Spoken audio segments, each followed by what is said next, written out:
Hello everyone, welcome back. This is MS और आज के क्लास में हम लोग फ्यूचर टेंस में प्रैक्टिस करेंगे। प्रैक्टिस करने के लिए आपके स्क्रीन में ये दो वाक्य रहा। वह क्रिकेट खेलेगा और दूसरा वाक्य है पत्र भेजा जाएगा। समझिए इन वाक्यों को। वह क्रिकेट खेलेगा और दूसरा है पत्र भेजा जाएगा। दोनों वाक्य को समझना है। देखा जाए तो दोनों वाक्य के अंत में एक है वह क्रिकेट खेलेगा एगा, दूसरा वाक्य पत्र भेजा जाएगा एगा। डियर स्टूडेंट, हमने आप लोगों को बताया था वह सभी हिंदी वाक्य जिसके क्रिया के अंत में उंगा, उंगी, एगा, एगी, ओगी रहे, ऐसे हिंदी वाक्यों को फ्यूचर इंडेफिनिट टेंस में होना समझा जाता है।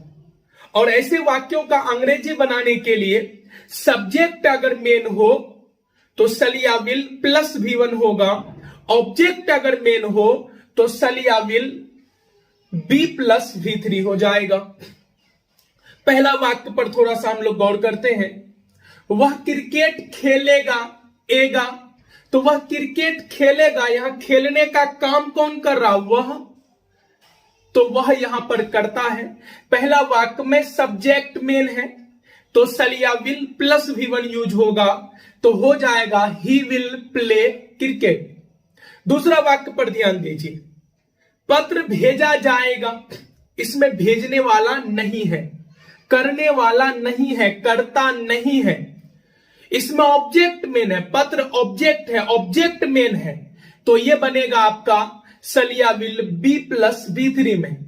तो पत्र भेजा जाएगा और लेटर विल बी सेंट।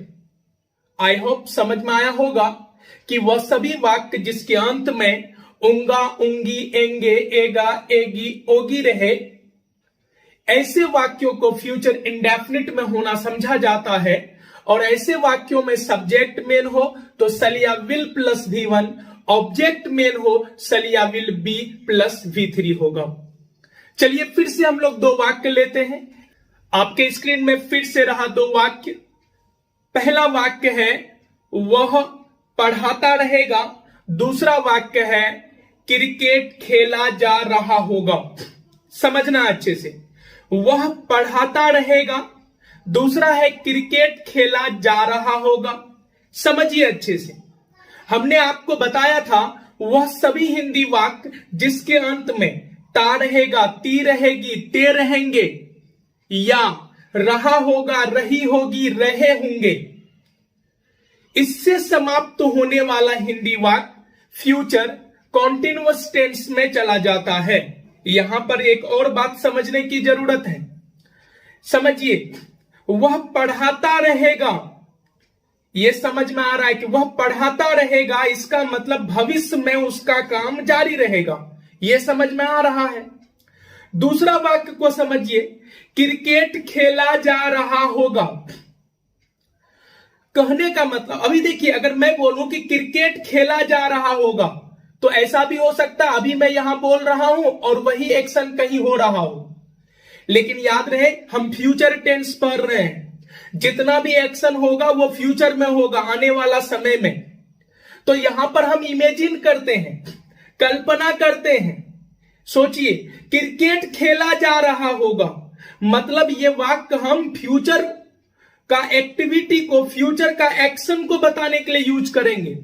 हम किसी को बोलेंगे तो जब तक तुम वहां पहुंचोगे क्रिकेट खेला जा रहा होगा, मतलब जब तुम वहां पहुंचोगे क्रिकेट खेला जा रहा होगा। कहने का मतलब इस तरह के वाक्यों को फ्यूचर एक्शन को बताने के लिए यूज करते हैं। तो चलिए, वह पढ़ाता रहेगा, दूसरा है क्रिकेट, है ना, क्रिकेट खेल रहा होगा। Any problem? ये दो वाक्य हैं। चलिए, ये दोनों वाक्यों को अब समझते हैं। तो हमने बताया ता रहेगा, ती रहेगी, ते रहेंगे, या रहा होगा, रही होगी, रहे होंगे, ऐसे वाक्यों को फ्यूचर कंटिन्यूअस टेंस में होना समझा जाता है। ऐसे हिंदी वाक्यों का अगर अंग्रेजी बनाना हो, सब्जेक्ट अगर मेन हो तो सलिया will be plus V4 use करेंगे, और अगर ऑब्जेक्ट मेन हो तो सलिया will be being plus V3 use करेंगे। वह पढ़ाता रहेगा, यहां पढ़ाने का काम वह करेगा, इसमें करता है, इसमें सब्जेक्ट मेन है, सलिया विल बी प्लस V4 होगा, तो वह पढ़ाता रहेगा, ही विल बी टीचिंग हो जाएगा। दूसरा है क्रिकेट खेला जा रहा होगा, तो इसमें खेलने वाला नहीं है, क्रिकेट ऑब्जेक्ट है। ऑब्जेक्ट मेन तो सलिया will be being plus V3 हो जाएगा, cricket will be being played. I hope समझ में आया होगा। तो याद रहे, ता रहेगा, ती रहेगी, ते रहेंगे, रहा होगा, रही होगी, रहे होंगे। ऐसे वाक्य, ऐसे पहचान से समाप्त होने वाला वाक्य फ्यूचर कॉन्टिन्यूअस में होता है। और याद रहे, ये सभी एक्शन को आपको फ्यूचर में इंडिकेट करना होगा। जैसे वह दौड़ रहा होगा, वह दौड़ रहा होगा, हम कल्पना भी तो कर सकते हैं। अभी मैं किसी के बारे में मंतिक लगा सकते हैं। मैं यहां पर बोल सकता हूं, जानते हो रामू अभी दौड़ रहा होगा, रामू दौड़ रहा होगा। तो यह हुआ क्या कि हम जिस समय बात कर रहे हैं उसी समय एक्टिविटी हो रहा है, तो यह फ्यूचर में नहीं हुआ।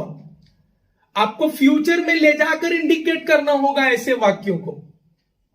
मतलब जब तुम वहां पहुंचोगे वह दौड़ रहा होगा, जब तुम वहां पहुंचोगे वो मूवी देख रहा होगा, जब तुम उसका रूम पहुंचोगे वो मोबाइल यूज कर रहा होगा। समझ रहे हैं, फ्यूचर में ऐसे एक्शन को बताया जाता है। Any problem? और यह काल्पनिक होता है। चलिए और दो वाक्य हम लोग लेते। चलिए तो दो वाक्य आपके स्क्रीन में रहा। वह वहां पहुंच चुकेगा।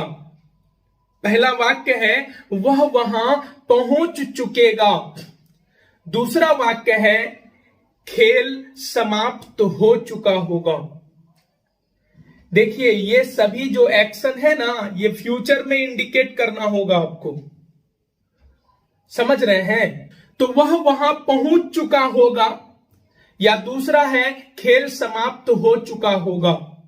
मैं बता दूं, चुकेगा, चुकेगी, चुकेंगे, चुका होगा, चुकी होगी, चुके होंगे, ऐसे पहचान से समाप्त होने वाला वाक्यों को हम लोग फ्यूचर परफेक्ट टेंस में रखते हैं।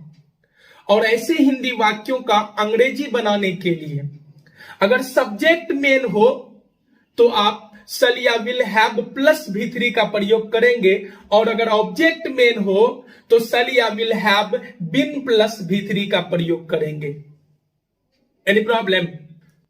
वह वहां पहुंच चुका होगा हो जाएगा। देखिए वह वहां पहुंच चुका होगा, तो पहुंचने का काम कौन करेगा? वह। इसमें वह सब्जेक्ट है, सब्जेक्ट मेन है, तो हो जाएगा he will have reached there. He will have reached there हो जाएगा। दूसरा है खेल समाप्त हो चुका होगा, तो खेल समाप्त हो चुका होगा, इसमें समाप्त करने वाला नहीं है, ये खेल ऑब्जेक्ट है, तो हो जाएगा a game will have been finished. I hope समझ में आया होगा।